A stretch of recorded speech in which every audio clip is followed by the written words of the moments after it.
नमस्कार बच्चों, इस वीडियो में हम हमारी पाठ्य पुस्तक कृतिका के पाठ 2 जॉर्ज पंचम की नाक का अध्ययन करेंगे, जो कमलेश्वर द्वारा लिखा गया है। तो पाठ पढ़ने से पहले हम इनके लेखक परिचय के बारे में जानते हैं, जो इस प्रकार है। कमलेश्वर जी का जन्म सन 1932 में मैनपुरी उत्तर प्रदेश में हुआ था। इन्होंने इलाहाबाद विश्वविद्यालय से एमए किया था। इन्होंने अनेक पत्र पत्रिकाओं का संपादन किया, जिनमें सारिका, दैनिक जागरण व दैनिक भास्कर प्रमुख हैं। इन्हें साहित्य अकादमी व पद्म भूषण पुरस्कारों से सम्मानित किया गया। कमलेश्वर बहुमुखी प्रतिभा के धनी थे। इन्होंने गद्य की अनेक विधाओं पर अपनी लेखनी चलाई है। इनकी प्रमुख रचनाएं इस प्रकार हैं: राजा निर्वंशिया, 16 छतों वाला घर, खोई हुई दिशाएं, जिंदा मुर्दे, ये कहानी संग्रह हैं। वही बात, डाक बंगला, काली आंधी, आगामी अतीत और कितने पाकिस्तान, ये इनके उपन्यास हैं। इसके अलावा इन्होंने यात्रा वृतांत, संस्मरण, आत्मकथा और पट कथाएं भी लिखी हैं। 27 जनवरी सन 2007 में दिल का दौरा पड़ने के कारण इनकी मृत्यु हो गई थी। प्रस्तुत पाठ में यानी जॉर्ज पंचम की नाक जो पाठ है, ये लेखक की एक व्यंग्य रचना है और इस पाठ के माध्यम से लेखक ने भारतीय सरकारी तंत्र की गुलाम मानसिकता पर व्यंग्य किया है। पाठ में लेखक ने बताया है कि हम अंग्रेजों से आजाद होने के पश्चात भी आज भी अपनी मानसिकता को गुलाम बनाए हुए हैं। लेखक ने बताया है कि एक बार इंग्लैंड की महारानी एलिजाबेथ द्वितीय अपने पति के साथ भारत आने वाली थी। भारत में उनके आगमन की, उनके स्वागत की भव्य तैयारी की जाती है। राजधानी नई दिल्ली में हर वस्तु को सजाया जाता है। सड़कों, इमारतों व बाग बगीचों को पूरी तरह सजा दिया जाता है। उनकी काया पलट कर दी जाती है। यानी कि रानी के स्वागत की तैयारी वे आत्म सम्मान की कीमत पर भी करते हैं। तो इस पाठ में हम विस्तार पूर्वक पढ़ेंगे कि रानी के स्वागत की भारत में किस प्रकार तैयारी की जाती है और किस प्रकार आत्म सम्मान को भी दांव पर लगा करके वे एक अतिथि का सत्कार करते हैं। इनके बारे में विस्तार पूर्वक हम पाठ में पढ़ेंगे, जो इस प्रकार है। उस समय की बात है जब इंग्लैंड की महारानी एलिजाबेथ द्वितीय मैं अपने पति के साथ हिंदुस्तान पधारने वाली थी। अखबारों में उनके आने की जोरदार चर्चा हो रही थी। रोज लंदन के अखबारों से खबरें आ रही थी कि शाही दौरे के लिए कैसी कैसी तैयारियां की जा रही हैं। महारानी एलिजाबेथ का दर्जी परेशान था कि हिंदुस्तान, पाकिस्तान और नेपाल के दौरे पर महारानी कब और क्या पहनेंगी।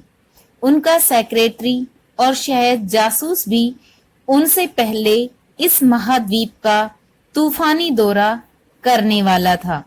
आखिर कोई मजाक तो था नहीं। जमाना चूंकि नया था, फौज फाटे के साथ निकलने के दिन अब बीत चुके थे। अतः फोटोग्राफरों की फौज तैयार हो रही थी। यानी पाठ में बताया गया है कि जब इंग्लैंड की महारानी एलिजाबेथ द्वितीय भारत आने वाली थी, तो जैसे ही वो भारत आने वाली थी, उनके आगमन की इंग्लैंड में जोर शोर से तैयारियां चल रही थी और भारत में भी उनके स्वागत की भव्य तैयारी की जा रही थी। प्रस्तुत पाठ लेखक की एक व्यंग्य रचना है, जिसके माध्यम से लेखक ने शाही दौरे पर किए जाने वाले व्यय का वर्णन किया है और साथ ही लोगों की मानसिकता पर व्यंग्य किया है। तो रानी जैसे ही भारत आने वाली थी, तो वहां पर इंग्लैंड में विभिन्न प्रकार की तैयारियां चल रही थी। फोटोग्राफरों की फौज तैयार की जा रही थी।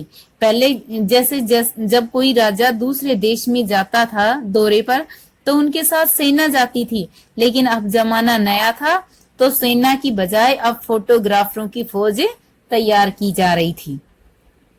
ब्रिटिश अखबारों की कतर ने हिंदुस्तानी अखबारों में दूसरे दिन चिपकी नजर आती थी। रानी ने एक ऐसा हल्के नीले रंग का सूट सिलवाया है, जिसका रेशमी कपड़ा हिंदुस्तान से मंगाया गया है और उस सूट पर करीब 400 पाउंड का खर्चा आया है। यानी रानी क्या पहनकर हिंदुस्तान आएंगी और उस कपड़े पर कितना खर्च हुआ है, उन सब का वर्णन जो है वो अखबारों में किया गया था।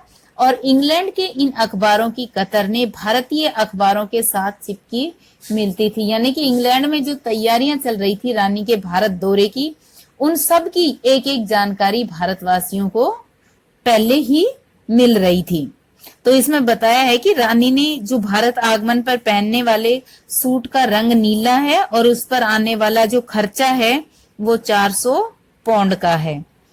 रानी एलिजाबेथ की जन्म पत्री भी अखबारों में छपी।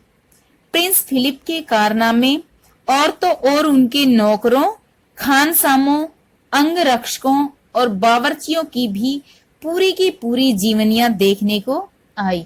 यानी कि रानी दौरा करने वाली थी भारत का, लेकिन जो जीवनियां थी वो अखबारों में किसकी छापी जा रही थी? उनके नौकरों की भी, उनके रसोइयों की भी, उनके अंगरक्षकों की भी जो जीवनियां थी वो अखबारों में छप रही थी। शाही महल में रहने और पलने वाले कुत्तों तक की तस्वीरों को भी अखबार में छापा गया। यानी कि जो रानी के महल में रहने वाले कुत्ते थे उनकी तस्वीरों को भी अखबार में छापा गया। इसमें सिर्फ दिखावे पर ही बल दिया गया है। बड़ी धूम मची थी और भारी शोर शराबा था। शंख इंग्लैंड में बज रहा था और उसकी गूंज हिंदुस्तान में आ रही थी। शंख इंग्लैंड में बजने से आश ये है कि रानी के आगमन यानी कि रानी के दौरे की तैयारियां इंग्लैंड में चल रही थी, लेकिन उसकी गूंज हिंदुस्तान में सुनाई दे रही थी, क्योंकि इंग्लैंड के अखबारों की कतरनी हिंदुस्तान के अखबारों के साथ देखने को मिलती थी। इसलिए हिंदुस्तानियों को भी उनकी हर एक जो गतिविधि थी उसका पता था। इन खबरों से हिंदुस्तान में सनसनी सी फैल गई थी। राजधानी दिल्ली में तहलका मचा हुआ था। जो रानी 5,000 रुपए का रेशमी सूट पहनकर पालम के हवाई अड्डे पर उतरने वाली थी, उनके लिए कुछ तो होना चाहिए। यानी कि इंग्लैंड की महारानी एलिजाबेथ जब भारत पधारने वाली थी तो इंग्लैंड में उनके दौरे की जो तैयारियां चल रही थी उनके बारे में भारतवासियों को एक एक जानकारी प्राप्त थी। इसलिए भारत में भी सनसनी फैली हुई थी कि जो महारानी 5,000 रुपए का रेशमी सूट पहन करके और भारत आने वाली हैं, उनके लिए कुछ तो होना ही चाहिए। और कुछ नहीं, कुछ क्या बहुत कुछ होना चाहिए। जिसके बावर्ची पहले महायुद्ध में जान हथेली पर रखकर लड़ चुके हैं, उनकी शान शौकत से क्या कहने। और वही महारानी दिल्ली आ रही है। नई दिल्ली ने अपनी तरफ देखा और अकस्मात ही मुंह से निकल गया, वह आए हमारे घर खुदा की रहमत। कभी हम उनको और कभी अपने घर को देखते हैं। और देखते ही देखते नई दिल्ली की काया पलट होने लगी। यानी कि इसमें भारतवासियों की जो गुलाम मानसिकता है उसको लेखक ने अपनी व्यंग्य रचना के माध्यम से प्रकट किया है। लेखक ने कहा है कि जिन अंग्रेजों ने लंबे समय तक भारत को अपना गुलाम बनाकर रखा, अपना दास बनाकर रखा, भारतवासियों पर अनेक प्रकार के अत्याचार किए, भारत का शोषण किया, और वही जो महारानी भारत जब पहुंच रही है तो उनके स्वागत की भव्य तैयारियां की जा रही हैं। तो यानी कि नई दिल्ली भी खुश है कि भाई वो हमारे घर आ रही हैं, ये तो भगवान की कृपा है। और देखते ही देखते नई दिल्ली की काया पलट होने लगती है। यानी कि नई दिल्ली में आमूल चूल परिवर्तन जो है वो शुरू हो जाता है। और करिश्मा तो यह था कि किसी ने किसी से कुछ नहीं कहा, किसी ने किसी को कुछ नहीं देखा, लेकिन सड़कें जवान हो गई, बुढ़ापे की धूल साफ हो गई, इमारतों को नाज़नीनों की तरह सजाया गया, उनका श्रृंगार किया गया।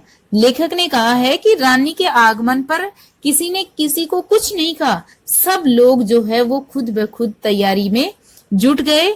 और क्या हुआ कि जो सड़कें थी वो जवान हो गई। सड़कों का जवान होने से आज ये है कि जो टूटी फूटी सड़कें थी उनकी पुनः मरम्मत कर दी गई, बुढ़ापे की धूल साफ हो गई, यानी उन पर जो धूल मिट्टी जमी हुई थी उसको साफ कर दिया गया, और इमारतों को नाज़नीनों की तरह सजा दिया गया, उनका श्रृंगार किया, नाजनीनों से आश्चर्य कोमलांगी, यानी कि इमारतों का भी किसी युवती की तरह श्रृंगार किया गया था। लेकिन एक जो सबसे बड़ी मुश्किल पेश आई थी वह थी जॉर्ज पंचम की नाक।